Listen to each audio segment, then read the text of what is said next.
안녕하세요. 지원진 쌤이에요.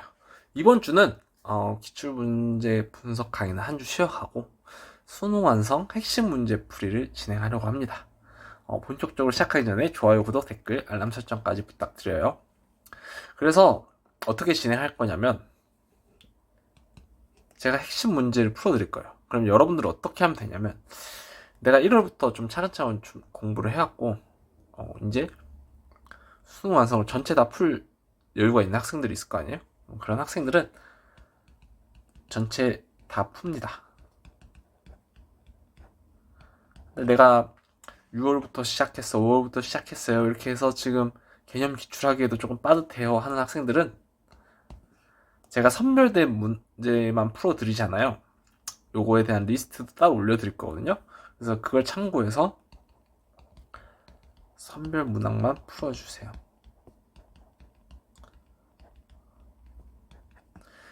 그 다음에 제가 이제 수특도 만들어 드렸지만 수능 완성 핵심 문제들도 꼼꼼하게 분석을 해서 분석서를 제공해 드릴 거예요. 무료입니다.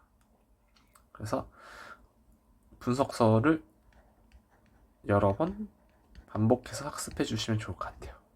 아시겠죠? 그래서 중요한 문제, 생소한 문제에 대해서는 조금 익숙해지면 좋을 것 같습니다. 그렇게 활용해 주시면 될 것 같아요. 그리고 리스트를 먼저 올려드리기 때문에 그리고 분석서까지 올려드리니까 굳이 이거 전 문항 다 안 들어도 됩니다. 본인이 먼저 풀어보고 어려운 문제만 해설 들어도 되고요. 해설은 이제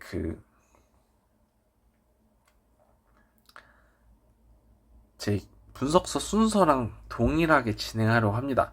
그래서 이 수능 완성 교재가 어떻게 구성되어 있냐면 앞에 단원별로 문제가 있고 뒤에 실전 모의고사가 있어요. 거기는 전체 단원을 20문제씩 총 5회로 구성되어 있는데 제가 앞에 문제편이랑 뒤에 실전 모의고사까지 합해서 단원별로 구성을 했어요. 그래서 총 통틀어서 1단원, 총 통틀어서 2단원 이렇게 진행을 할 건데 그래서 이렇게 좀 왔다 갔다 할 수 있어요. 고대 문명 문제편에 있는 거 보고 뒤에 실전 모의고사 편에 있는 것도 왔다 갔다 하면서 볼 거기 때문에 만약에 이거 풀 버전으로 보는 학생들 있으면 참고해 주시면 좋을 것 같아요. 왔다 갔다 할 수 있다. 아시겠죠? 근데 그게 단원 순서대로 가는 거다. 이렇게 이해하면 될 것 같습니다. 자, 그러면 본격적으로 해설 강의 시작할게요. 자, 7페이지 2번 문제입니다. 요 문제를 왜 골랐냐면 이 지도를 알자 이거예요. 이제 고대 문명이 주로 최근에는 메소포타미아 아니면 이집트 문명은 등장을 하는데 이전 교육 과정에서는 이렇게 한번 등장한 적이 있어요. 그래서 이거 혹시 또 모르니까 언제 나올지 모르니까 알아두자. 그래서 기억부터 보면 이집트, 메소포타미아, 인더스, 중국 문명이고요. 미음이 잉카 문명입니다. 그래서 각 문명의 위치 지도에서 알아두면 좋을 것 같아요. 아시겠죠? 그 다음은 108페이지 실전 모의고사 5회 1번입니다. 이것도 고대 문명 파트예요. 이거는 근데 어떤 문명을 물어보는 게 아니라 아카드인이 세웠고 여기 6대왕이 함무라비였고 이 함무라비가 새로운 법전 함무라비 법전을 편찬했다. 내용을 통해서 가가 또 특정 문명이 아니라 메소포타미아 문명 내 바빌로니아 왕국인 걸 알았어야 합니다. 좀 메소포타미아 문명을 조금 자세하게 물어본 문제예요. 그래서 혹시나 이렇게도 등장할 수 있을까봐 바빌로니아 왕국에 대한 특징도 좀 정리해두면 좋을 것 같습니다. 아시겠죠? 다음 이제부터 중국사입니다. 12페이지 2번 문제예요. 여기 보면 그 전국의 소금과 철을 모두 관장했대요. 이게 어떤 제도냐면 염철전매제예요. 누가 했게요? 한무제가 했습니다. 그래서 미추치 황제는 한무제인데 한무제가 소금과 철을 관장한 제도는 관장하는 정책을 시행한 건 염철전매제고요. 여기 보면 전국의 재화, 전국의 상품을 총괄해서 물자가 귀해지면 보관해 오던 물자를 팔고 물자가 흔해지면 다시 물자를 사들여라. 이와 같이 하면 물건값이 오르지 않겠다. 이 제도가 뭘까요? 이게 평준법이에요. 여기 뒤에 나오죠? 평준법은 이 물가를 조절하기 위한 정책이에요. 그래서 이 단어 평준법이라는 단어 없이도 이제 이 내용만 보고서 평준법을 알아야 돼요. 아시겠죠? 이 평준법도 한 문제가 실시한 거기 때문에 잘 알아두면 좋을 것 같습니다. 평준법 말고 뭐 또 했었죠? 균수법도 시행했었죠? 평준법은 이 둘의 차이는 뭐냐면 평준법은 시간에 따른 물가를 조절하는 거예요. 그러니까 물건값이 귀해진 때에는 국가가 갖고 있던 물건을 시중에 풀어서 물건값을 낮추고요. 물건이 너무 많을 때에는 국가가 좀 사들여서 다시 물가를 적정 수준으로 높이는 제도예요. 시간에 따른 물가 조절 방법이고요. 균수법은 지역에 따른 물가 조절이에요. 어느 특정 지역에서는 어떤 물건이 너무 많아서 물건값이 싸질 수 있고요. 또 특정 지역에는 또 다른 지역에는 그 물건이 부족해서 물건값이 오를 수가 있어요. 그럼 이 많았던 지역에서 이걸 사서 적은 지역에 공급하는 거예요. 이게 균수법입니다. 그래서 요즘 중국사에서도 이렇게 제도를 물어보는 문제가 등장하잖아요. 그래서 평준법과 균수법의 내용까지 알아두면 좋을 것 같고, 염철전매제도 내용 알아둬야 됩니다. 아시겠죠? 이거 시행한 건 누구다? 모두 다 한 무제다. 이렇게까지 정리해두면 좋을 것 같습니다. 그 다음 88페이지 2번입니다. 실전 모의고사 1회고요. 이 문제는 이 지역에 대한 문제예요. 중국 지역사가 가끔 나오죠. 세계사에서도. 동아시아에서는 맨날 나오는데 세계사에서는 가끔 나와요. 그렇기 때문에 오히려 가끔 나오니까 학생들이 평소에 좀 대비를 안 해서 그런지 어려워합니다. 여기는 어디냐면 후한의 수도예요. 후한의 수도는 어디예요? 러양입니다. 러양.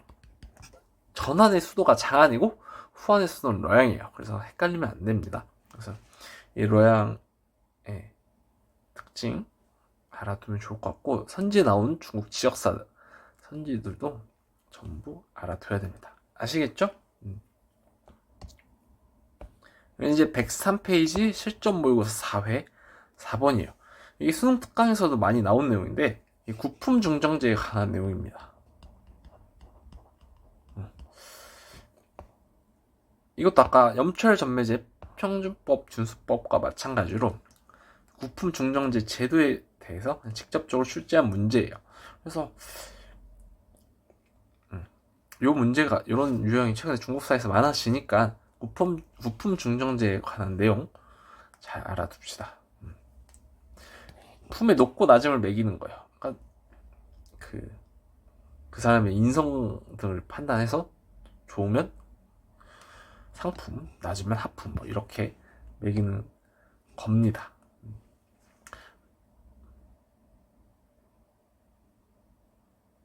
그래서 여기 권력을 잡은 자들이 중정관이라는 인물, 그 이제 관리를 뽑을 사람을 선별하는 거거든요. 그러니까 중정관이 곧 면접관이에요. 그래. 요즘 말로 표현은 면접관이어서 관리를 등용할 사람들, 그러니까 관리 후보들을 본인들이 판단해서 중정관이 직접 판단해서 품을 매기는 건데, 이 중정관이 권력을 갖고 있으니 본인들 마음대로 품을 매기기는 폐단이 생겼다, 이런 내용도 있는 거죠. 그래서 이게 구품 중정제에 관한 내용인지 알면 좋을 것 같아요. 아시겠죠? 자, 20페이지 4번 문제입니다. 한족문화 부흥, 그리고 건국의 정당성. 그럼 건국을 한 인물이겠죠? 그리고 제2상제 폐지와 육부 직능 강화, 육부를 자기 밑에 직속화했다. 이걸로 통해서 가는 홍무제인 걸 알 수 있습니다. 명나라 홍무제. 명나라에서 영락제만 너무 많이 나와서 홍무제 업적도 한번 확인해보자, 이런 의미에서 추가했습니다. 그렇게 홍무제인 걸 찾기 어렵진 않았을 거예요. 그래서 대신 홍무제 업적 정도는 알고 가자, 이렇게 이야기할 할 수 있겠습니다. 아시겠죠? 그다음 70페이지 6번 문제입니다. 이 문제는 21개조에 관한 21개조 요구에 관한 문제예요. 세계사에선 아직도 등장한 적이 없어요. 그래서 혹여나 세계 사는 친구들은 21개조 요구가 생소할 수 있기 때문에 한번 짚고 넘어가려고 합니다. 일본이 중국한테 제출한 요구예요. 그래서 이거 달라 이렇게 요구한 겁니다. 일본이. 그래서 주요 내용은 산동반도의 이권, 그러니까 독일이 기존에 갖고 있던 이권을 독일이 기존에 산동반도에서 갖고 있었던 이권을 나 일본한테 달라 이런 얘기고요. 기타 남만주 및 동부 내몽골에서 우월적 지위 확보 이런 게 21개조의 내용입니다. 내용도 알아둬야 되고요. 결국 일본이 계속 압박을 하니까 중국이 받아들여요. 근데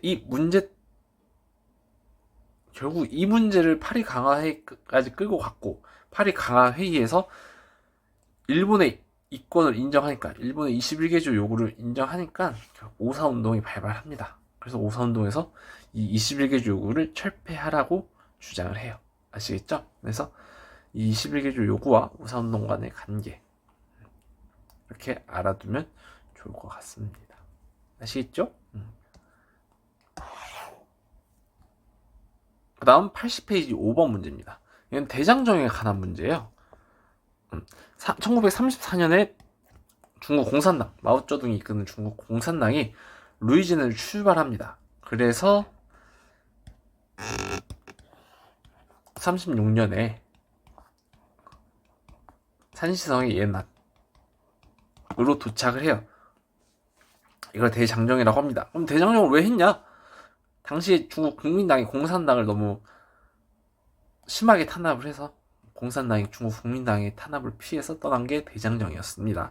그래서 대장정의 배경, 그리고 연도, 그리고 어디 출발해서 어디까지 도착했는지까지 알아두면 좋을 것 같습니다. 자, 그럼 85페이지 3번 문제 보겠습니다. 중국 학생들의 시위. 그러면 두 개 있어요. 오사운동 아니면天安문 사건인데, 우리가 세계사에서 배우는 건 이天安문 광장에서 농성을 벌여요. 그리고 당시에 덩샤오핑이 정권을 잡고 있네요. 그러면 언제겠어요? 이게天安문 사건입니다. 이제 그天安문 사건은 당시 덩샤오핑이 중국을 집권하고 있었을 때 공산당 강부들의 부정부패, 그리고 정치적인 민주화, 독재에 대한 불만을 갖고 민주화를 요구한 시위였어요. 이게 1989년입니다. 그래서 연도랑 내용 정도는 알아두면 좋을 것 같아요. 아시겠죠? 자, 90페이지 실전 모의고사 1회 1번입니다.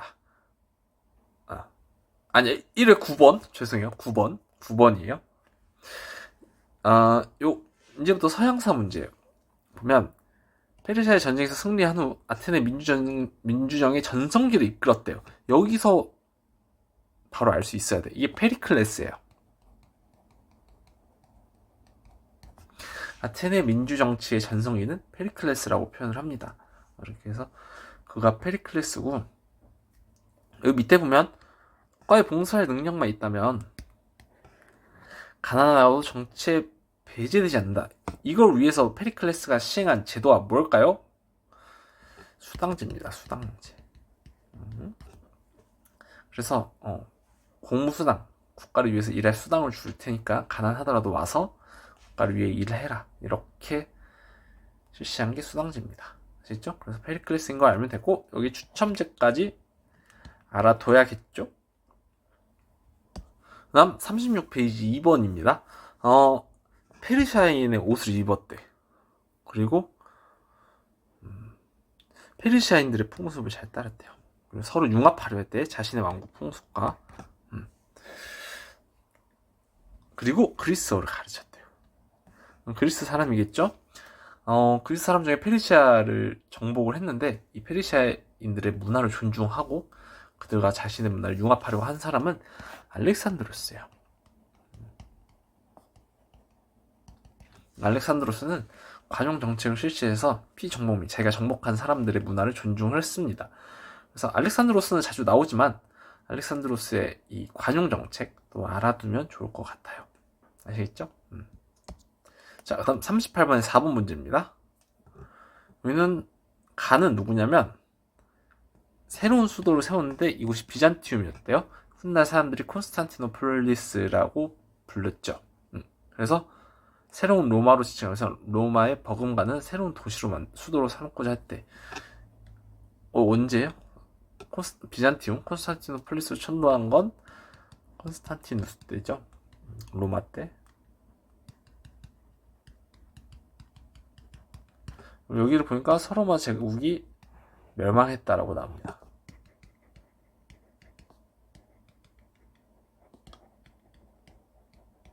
여기 들어갈 황제가 한 명 있어요. 누구게요? 우리 교과서에서 배우는 순서상으로는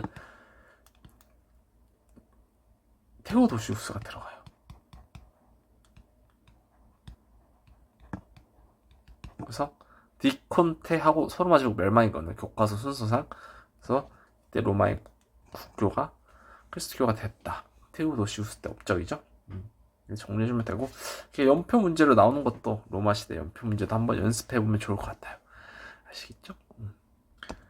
자, 그 다음에 42페이지 자료탐구 1번입니다. 이건 프랑크 왕국 문제인데, 이게 누군지 알 것 같나요? 이베리아 반도를 넘어 침입해온 이슬람군을 물리쳐 크리스트교 세계를 보호했던 궁제. 이게 카롤루스 마르텔이에요. 이게 우마이야 왕조와의 투르푸아티의 전투에서 승리한 업적을 설명해 놓은 겁니다. 그의 아들 누구예요? 페핀입니다. 그래서 프랑크 왕국은 이렇게 자주 등장하니까 한번 연습해 볼 겸 넣어놨습니다. 자, 43페이지 2번 문제예요. 이거 봉건제에 관한 문제거든요. 봉건제에 관한 문제도 2015 개정교육과정 이후에는 한 번도 등장하지 않았어요. 그래도 언제 나올지 몰라요. 아시겠죠? 그래서 연습을 해봅시다. 주군에게 복종과 충성을 맹세하는 의식이 나타날 때요. 중세시대 서유럽에서 주군에게 이 복종과 충성을 맹세하는 탁신 의식을 행한 이들을 누구라 그래? 영주라고 하죠. 봉건 영주. 땅의 주인. 그러니까 그 주군에게 땅을 받고 이 땅의 주인이 된 사람들을 영주라고 하는 거예요. 이 사람들의 권한, 이 사람들에 대한 설명은 일단 주군과 쌍무적 계약 관계를 맺었습니다. 쌍무적 계약 관계라는 것은 서로가 의무가 있는 거예요. 그래서 주군은 영주에게 땅을 주고요. 영주는 주군에게 충성을 맹세하는 거죠. 대신 영주는 자신의 영지에서 재판권과 증세권을 행사했어요. 그래서 자기 마음대로 자기 땅에서 독자적으로 권력을 행사할 수 있습니다. 주군은 영주에게 간섭할 수 없어요. 영주 땅에. 이걸 불입권이라고 해요. 아시겠죠? 그래서 주군들은 영주의 불입권을 인정했다. 독자적으로 영주가 자신의 영지에서 재판권과 증세권을 행사할 수 있도록 했다. 이렇게 이해하시면 될 것 같습니다. 거주 이전에 자유가 없는 건 농노였고요.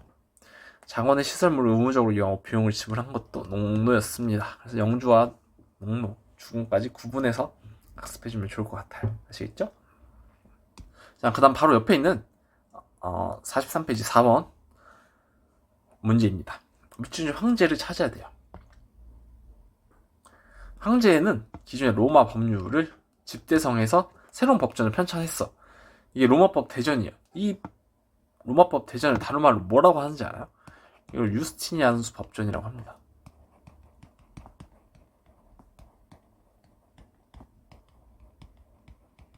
이 황제는 누구겠어요? 유스티니아누스겠죠? 그래서 이 내용을 자세하게 보면 유스티니아누스 법전에 대한 로마법 대전에 대한 자세한 내용이 들어가 있어요. 한번 알아두시면 좋을 것 같아요. 그래서 유스티니아누스가 아직 이 유스티니아누스 법의 업적 중에서 로마법 대전을 출제하지 않았기 때문에 알아두면 좋을 것 같습니다. 아시겠죠? 자, 110페이지의 10번 문제입니다.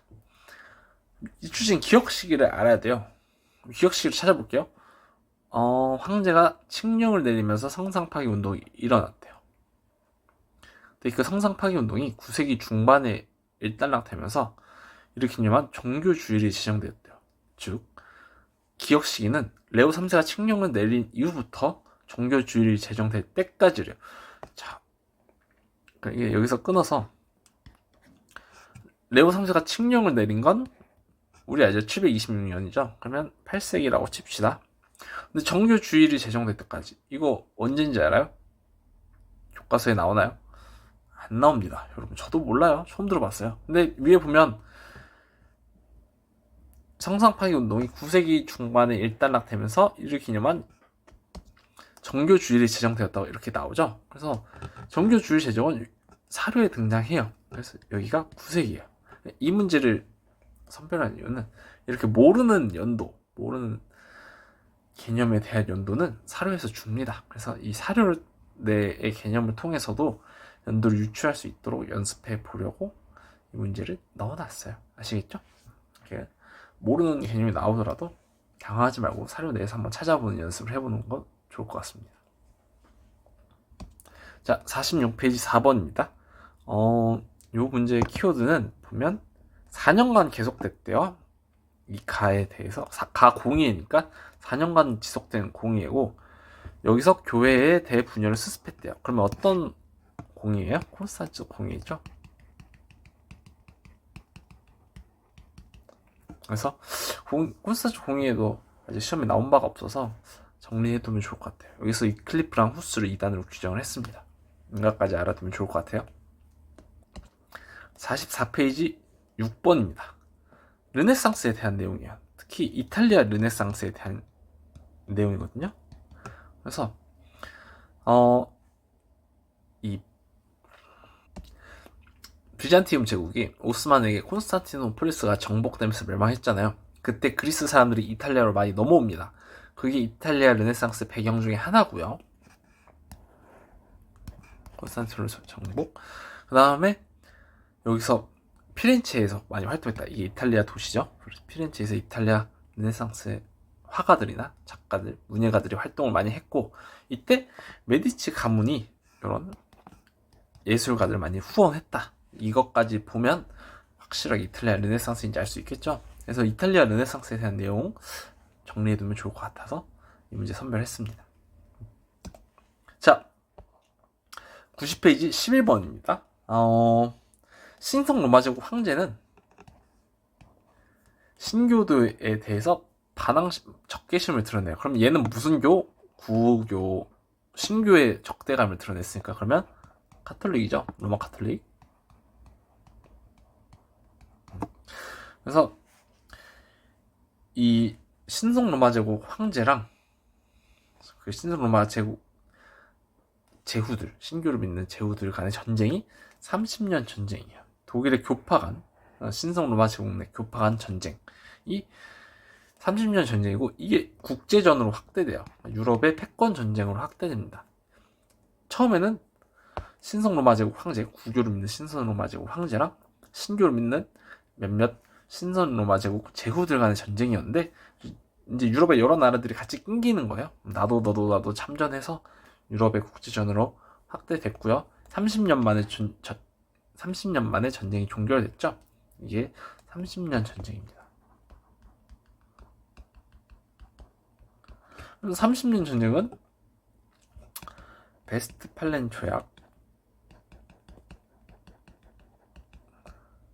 조약으로 끝납니다. 여기서 칼뱅파가 인정이 되죠. 그래서 30년 전쟁의 과정과 결과, 베스트팔렌 조약의 내용까지 알아두면 좋을 것 같습니다. 자, 다음 110페이지 11번입니다. 여기 뒤에 보면 바스쿠 다 가마를 후원한 국가를 물어봐요. 여기가 포르투갈입니다. 아시겠죠? 그리고 요 앞에 보면 신앙로 개척의 배경이 나와 있어요. 포르투갈과 에스파냐가 신앙로 개척을 떠날 수밖에 없었던 이유. 이 오스만 제국과 이탈리아 애들이 지중해 무역을 꽉 잡고 있었죠. 그래서 여기를 뚫고 갈 수 없었던 에스파냐랑 포르투갈이 새로운 항로를 개척하게 되었다. 그리고 그 포르투갈은 바스쿠 다 가마의 항해를 지원했다. 이렇게 알면 좋을 것 같습니다. 그리고 44페이지 7번을 보면 바스쿠 다 가마가 한 번 더 나와요. 그래서 인도양을 건너서 인도 캘리컷까지 진출했다. 여기 바스쿠 다 가마의 업적이잖아요. 그래서 바스쿠 다 가마가 조금 강조되는 것 같으니 한번 확인해 주면 좋을 것 같아요. 자, 90페이지 12번입니다. 절대왕정 문제인데 요거 항상 제가 개인적으로 생각했을 때 요 문제 나오면 정말 좋을 것 같다는 생각을 많이 했던 게 폴란드 3분할에 관한 내용이거든요.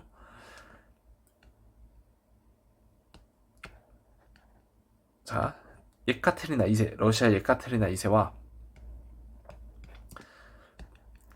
프로이센의 프리드리 2세, 그리고 오스트리아의 마리아 테레지아가 폴란드를 3분할을 해요. 이게 절대왕정, 동유럽의 절대왕정 시기에 있었던 일이죠. 근데 러시아 예카테리나 2세랑 프로이센의 프리드리 2세가 폴란드를 3분할 했다고 나오고요, 교과서에. 그리고 오스트리아는 그냥 오스트리아가 참여했다라고만 나와요. 근데 여기 이제 마리아 테레지아를 줘버렸죠. 어쨌든 교과서에 마리아 테레지아가 요만큼 나옵니다. 진짜 조금 나와요. 그래서 마리아 테레지아까지 알아두면 좋을 것 같아요. 결국 그러니까 에카테리나 2세, 프리드리 2세, 마리아 테레지아가 셋이 폴란드를 3분할 했다. 이렇게 이해하면 좋을 것 같습니다. 예카테리나 2세는 러시아, 프리드리 2세는 프로이센, 그리고 마리아 테레지아는 오스트리아의 왕이었다. 여왕이건 왕이건 각각 그랬다. 이렇게 알아두면 좋을 것 같습니다. 그래서 이 폴란드 3분할 국가별로 물어보면 진짜 어려울 것 같아서 언제 나오는지 생각을 하고 있었는데 일단 EBS에 나왔고 요것도 수능에 나오면 좀 어려울 것 같으니까 잘 정리해 둡시다. 아시겠죠? 자, 110페이지 12번이에요. 이거는 언제 일어난 시기냐면 입법무회 때 일어난 시위예요. 여기 보면 파리 시민이라는 키워드가 있어서 프랑스인 걸 알겠고요. 루이 16세가 나와서 프랑스 혁명 때인지 알겠죠? 뒤에 곧이어 왕권 정지를 규정한 법이 통과되었다. 이건 국민 공회 직전임을 알 수 있겠죠? 그래서 국민 입법의 직전에 왕권이 정지되고 이후에 국민공회가 시작됐고요. 그 뒤에 이제 루이 16세가 처형당하죠. 그래서 왕권 정지 등을 통해서 국민공회 직전인 입법부임을 알 수 있었다. 이거까지 알아두면 좋을 것 같습니다. 그리고 요 선지도 알아두면 좋을 것 같아요. 입법부회 때는 상킬로트가 이 시위를 주도했고요. 국민공회 수립이 계기가 되었죠. 그래서 입법부에 관한 선지까지 알아두면 좋을 것 같습니다. 자, 101페이지 15번입니다. 이거 보면 메테르니라는 이름이 나오죠. 그래서 메테르니가 주도하는 이 체제를, 이거 뭔지 알겠죠? 이건 빈체제예요. 근데 이 당시에 빈체제에 저항하는 운동들이 여러 개 있어요. 뭐 부르젠샤프트, 독일의 부르젠샤프트 조합이라든지 아니면 이탈리아의 카르보나리당 이런 것도 알아둡시다. 이런 게 빈체제에 저항하는 운동이었다. 또 여러 가지 있겠죠. 그리스 독립, 뭐 라틴 아메리카 독립 이런 거 제가 다 분석서에 정리해 드리지 않았겠습니까? 그래서 이것도 한번 풀어보고 분석서를 통해서 이 빈체제에 대한 저항 운동 사례까지 전부 다 꼼꼼하게 정리해보는 겁니다. 아시겠죠? 자, 59페이지 2번이에요. 부패 선거법 폐지됐어. 이거 언제예요? 이 1차 선거법 개정이죠, 영국에.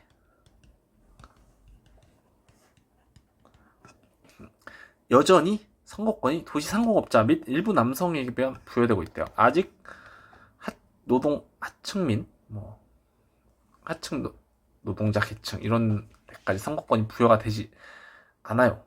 그래서 이런 걸 주장한 인민헌장이 하원에서 즉시 가결되기를 간곡히 기원합니다. 해서 이게 언제게요? 차티스트 운동 때입니다.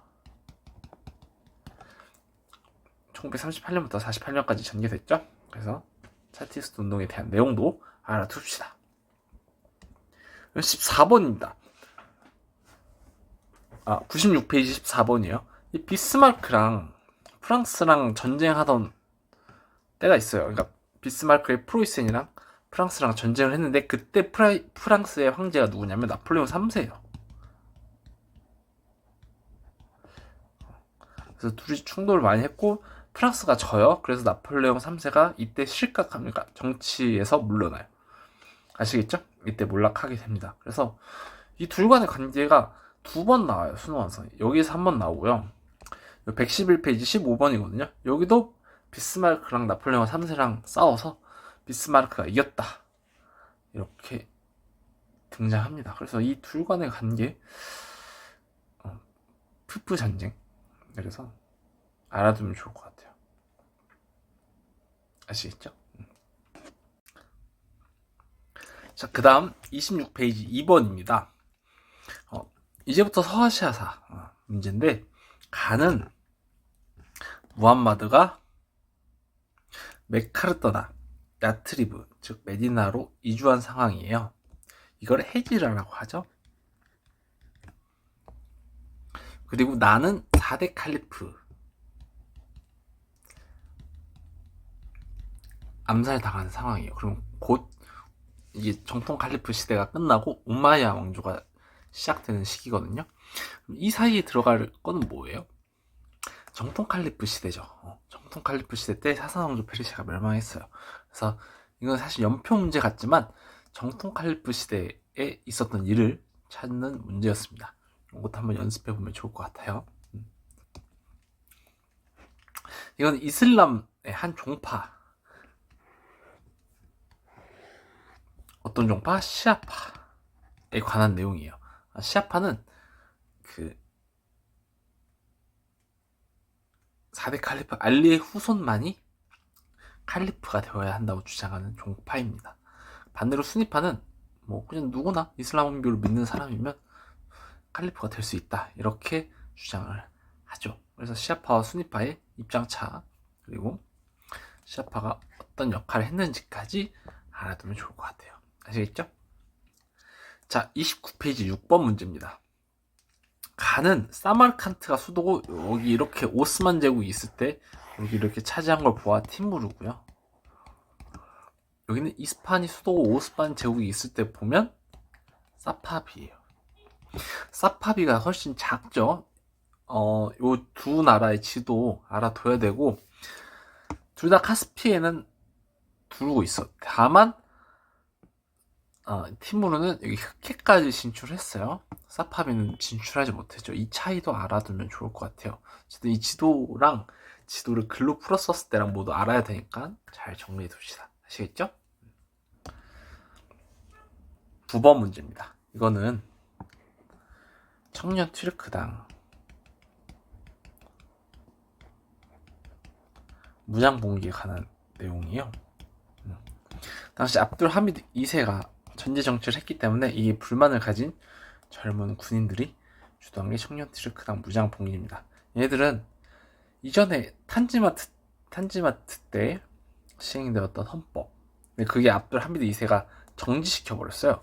그 정지된 헌법을 다시 부활시켰습니다. 그래서 이후에 입헌군주제가 다시 제대로 본격적으로 시행되었다. 이렇게까지 알아두면 좋을 것 같고요. 하지만 얘네 청년 튀르크당이 너무 극단적인 튀르크 민족주의를 주장했기 때문에 피정복민들의 불만을 사고 피정복민들이 독립운동을 더 가열차게 하는 계기도 되었다. 이것까지 알아두면 좋을 것 같아요. 89페이지 8번 문제입니다. 이 문제 역시 지도예요. 그래서 이 큰 지도를 갖고 있는 게 오스만이고요. 수도가 콘스탄티노폴리스죠.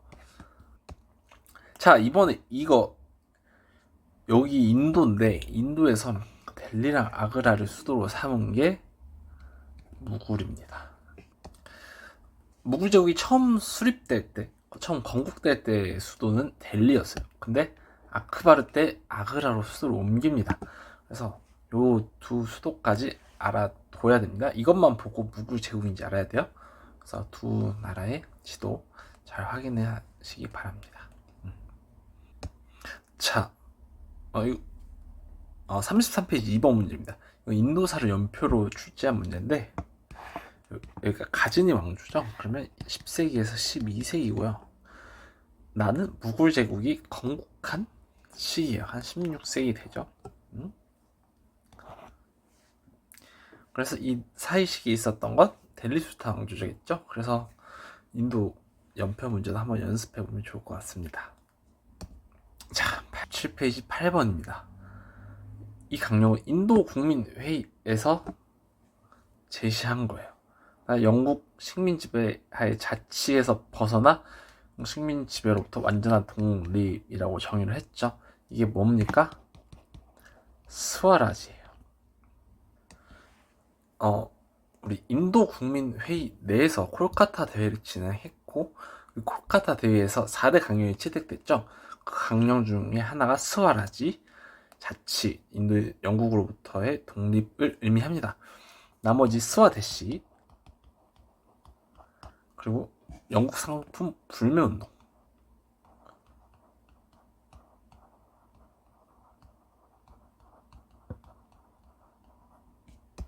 그리고 국민교육까지 실시까지 총 4대 강령이 채택됐고요. 스와데시는 국산품 애용, 인도 상품 애용입니다.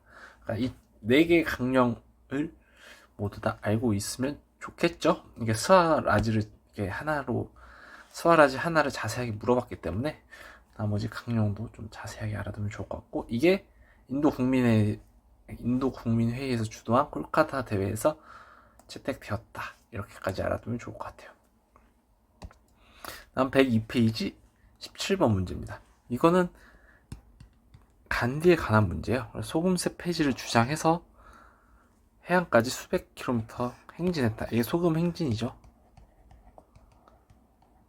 그리고 비폭력적인 방법으로 비폭력 저하 운동을 정리했다. 그래서 간디인 걸 알 수 있습니다. 간디의 업적 좀 정리해두면 좋을 것 같아요. 22페이지 8번 문제입니다. 22페이지 8번. 가는 아시카가 다카우지가 가마쿠라 바쿠를 멸망시키는 상황이고요. 나는 그 도요토미 히데요시가 전국시대에 있었던, 그리고 전국시대를 정복해 가는 상황이에요. 그래서 이 일본사 연표 문제도 한번 작년 수능에 나왔었으니까 연습하면 좋을 것 같고, 가마쿠라 무로모치 전국시대 에도마부 이 순서도 좀 잘 정리해두면 좋을 것 같아요. 아시겠죠? 자, 다음 66페이지 2번 문제입니다. 벨기에를 물어보는 문제예요. 보면 레오폴트 2세라는 키워드가 등장하죠. 그래서 이 나라는 벨기에입니다. 벨기에는 제국주의 시대에 중앙아프리카의 콩고를 식민지로 삼았어요. 이 내용까지 알아두면 좋겠습니다. 아시겠죠? 16번, 111페이지 16번 문제인데, 이건 영국 제국주의에 관한 문제예요. 영국이 많은 또 식민지를 갖고 있었죠. 그래서 특히 아프리카와 오스트레일리아, 이번에 오스트레일리아랑 뉴질랜드를 영국이 식민지를 했다는 사실이 조금 많이 강조돼요. 그래서 요거까지 알아두면 좋을 것 같습니다. 그리고 육지의 4분의 1을 식민지배로 보유했었다. 산업혁명 이래로 급속도로 발달했다. 여러가지 키워드를 통해서 영국인 걸 알 수 있으니까 잘 정리해두면 좋을 것 같아요.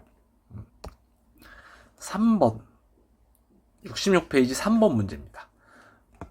베트남 사신들이 가를 방문한 걸 통해서, 근데 베트남이 이미 허울뿐 이름만 남았다고 하네요. 그래서 이미 베트남은 가의 식민지가 돼버렸어. 가는 누굴까요? 프랑스죠. 나는 말레이시아, 이 뒤에 보면 싱가포르 이런 걸 식민지 지배를 삼았어요.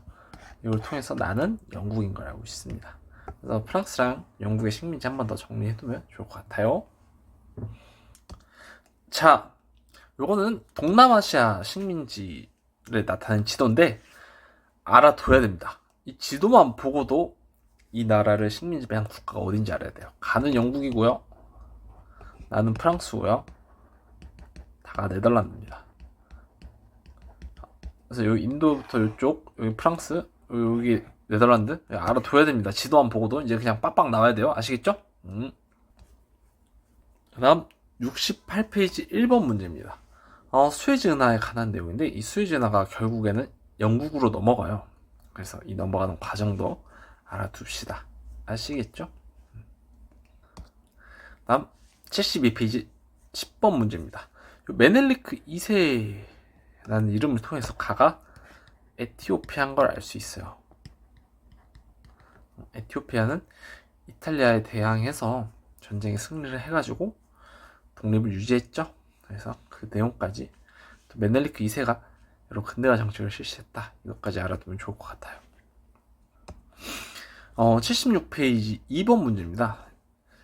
이제 비스마르크가 물러나고 독일에서 빌헬름 2세가 정권을 잡으면서 팽창 정책을 추진해요. 이때 이 독일 팽창 정책을 저지하려고 프랑스, 영국, 러시아 손을 잡거든요. 이걸 삼국협상이라고 합니다. 그래서 이 사료는 삼국협상이 어떻게 수립되는지를 나타낸 사료예요. 그래서 삼국협상이 수립되는 과정을 알아두면 좋을 것 같습니다. 다음 112페이지 18번 문제예요. 요거는 이 오스트리아가 보스니아 헤르체고비나를 차지한 후에 발칸반도 내 위기 상황을 나타낸 거예요. 결국 이 위기 때문에 벌어진 사건이 사라예보 사건입니다. 그래서 사라예보 사건의 배경을 나타낸 사료니까 한번 잘 확인해 두면 좋을 것 같아요.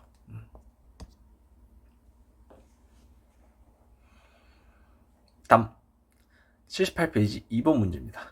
일단 사료를 보면 1917년 러시아력 2월 혁명이 이미 일어났고 임시정부가 수립되었어요. 그러나 임시정부가 무능하다라고 비판하는 상황이에요. 그래서 이제 2월 혁명으로 수립된 이 임시정부에 대한 불만으로 러시아 사회민주노동당 내 다수파가 정권을 잡게 되죠. 얘네가 누구예요? 볼셰비키입니다. 이 볼셰비키 의미 수능 모의고사인가 최근에 한번 등장한 적 있었죠. 그래서 이거까지 알아두고 얘네가 볼셰비키가 프랑스 11월 혁명, 러시아력 10월 혁명을 주도합니다. 그것까지 알아두고요. 당시 구호가 모든 권력을 소비에트로 이양하자. 그게 러시아 11월 혁명, 러시아력 10월 혁명의 구호였어요. 그렇게까지 알아두면 좋을 것 같습니다. 아시겠죠? 77페이지 7번 문제입니다.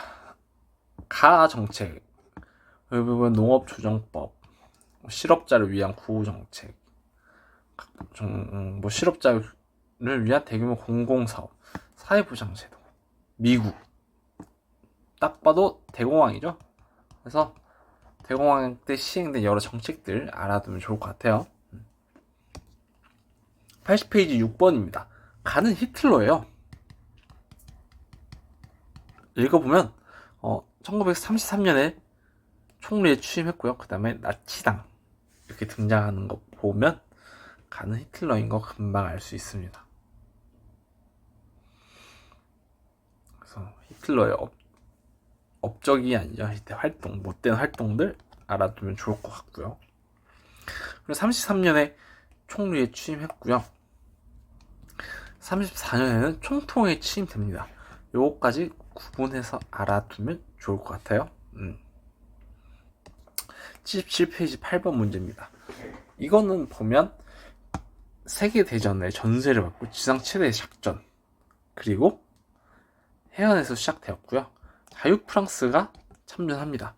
자유프랑스가 참전한 세계대전의 전세를 받고 지상 최대의 작전은 노르망디 상륙작전이에요. 자유프랑스가 뭔가요? 2차 세계대전이 발발하니까 독일이 프랑스를 점령했죠. 그래서 드골이 그 프랑스를 결국 떠날 수밖에 없었고 영국으로 가서 자유프랑스라는 망명정부를 수립합니다. 프랑스에는 그 독일의 말을 듣는 비시 정부가 수립됐고요. 그래서 이 자유프랑스가 다시 프랑스를 되찾기 위해 전개한 작전이 노르망디 상륙 작전이었습니다. 그래서 또 지상 최대의 작전, 지상에서 전개된 작전이니까 노르망디 상륙 작전까지 확인할 수 있겠습니다. 아시겠죠? 이렇게 알아두면 될 것 같아요. 이 사료를 통해서 노르망디 상륙 작전을 잘 파악하는 게 중요한 문제입니다. 아시겠죠? 자, 그 다음 75페이지 2번입니다. 새 연합국의 목적은 1914년 이래 가의 모든 식민지를 반환하는 것이에요.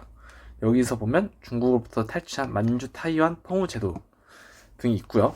밑에 읽어보면 한국을 적당한 시기에 독립국가를 만들겠다. 이 내용이 담긴 게 카이로 선언입니다. 카이로 선언에서 누구의 식민지를 반환하고자 했을까요? 이거 갖고 있는 나라가 일본이죠. 그래서 일본이 점령한 만주, 타이완, 펑우 제도, 그리고 일본의 식민지 한국을 독립시키자고 했던 게 카이로 선언입니다. 그래서 카이로 선언의 내용, 그리고 일본이 식민지배 하고 있었던 국가들 다 잘 정리해 둬야 되고요. 이때 미, 영, 중이 카이로 회담에서 모이죠. 그래서 이렇게까지 알아두면 좋을 것 같습니다. 다음 97페이지 19번 문제입니다. 이거 쿠바 미사일 위기, 쿠바에 있는 공격용 미사일 기지 건설을 보면서 이게 딱 쿠바 미사일 위기인지 알 수 있어요. 근데 다만 이때 쿠바의 미사일 기지 건설을 누가 주도했냐? 러시아예요. 그래서 러시아가 쿠바의 미사일 기지 건설해서 미국 본토를 공격하려고 했던 게 쿠바 미사일 위기였습니다. 그래서 이게 누군지 러시아까지인지 확인하면 좋을 것 같아요. 아시겠죠? 그래서 이게 연표 문제로만 나왔었는데 언제든지 이렇게 국가 간의 관계를 또 물어볼 수 있다. 이것도 알아두면 좋을 것 같아요. 자, 그 다음 92페이지 20번입니다. 요거는 왜 선별했냐면 제3세계에 관한 모든 내용이 포함되어 있어요. 제3세계는 딱 이 세 개거든요. 평화 원칙, 아시아 아프리카 회의, 이게 반동 회의죠. 베오그라드 회담, 이게 1차 비동맹 회의입니다. 그래서 우리 교과서에 등장하는 제3세계는 이 세 개밖에 없기 때문에 이 세 개를 한 번에 정리해보자, 이런 의미에서 이렇게 선별했습니다. 그래서 각 회의 내용 전부 다 꼼꼼하게 정리해주세요. 아시겠죠? 자, 마지막 85페이지 4번 문제입니다. 신자유주의에 관한 내용이에요. 마거렛 대처가 주장했고요. 자유시장 경제체제를 주장하는 내용이죠. 그리고 그러면 이 신자유주의가 왜 등장했냐면 1970년대 두 차례 거친 석유파동 이후 경제 위기가 심해지니까 영국의 마가렛 대처라든지 미국의 레이건 대통령이 주장을 합니다. 그게 바로 신자유주의.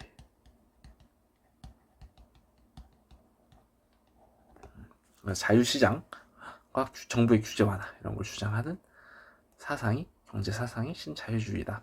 신자유주의는 저희 23학년도 9월 모의평가 20번에 등장했었죠. 이미 한번 등장했었던 만큼 또 등장할 수 있으니까 잘 정리해두고요. 혹시나 또 기출 아직 못 풀어본 학생들 생소할 수 있으니까 신자유주의에 대한 내용 정리해두면 좋을 것 같습니다. 아시겠죠? 자, 그러면 이렇게 해서 수능 완성 선별은 마무리하고요. 총 50문제인 것 같아요. 50문제니까 잘 정리해서 또 이번 9월 모의고사 잘 대비할 수 있기 바랍니다. 내용 관련해서 궁금한 거 있으면 언제든 댓글이나 카톡으로 물어봐도 되고요. 이번 여름방학도 시작하고 날도 무지 더운데 더운 여름 잘 이겨내서 좋은 결과 있길 응원하겠습니다. 그러면 우리는 또 다음 강의에서 만나요. 안녕.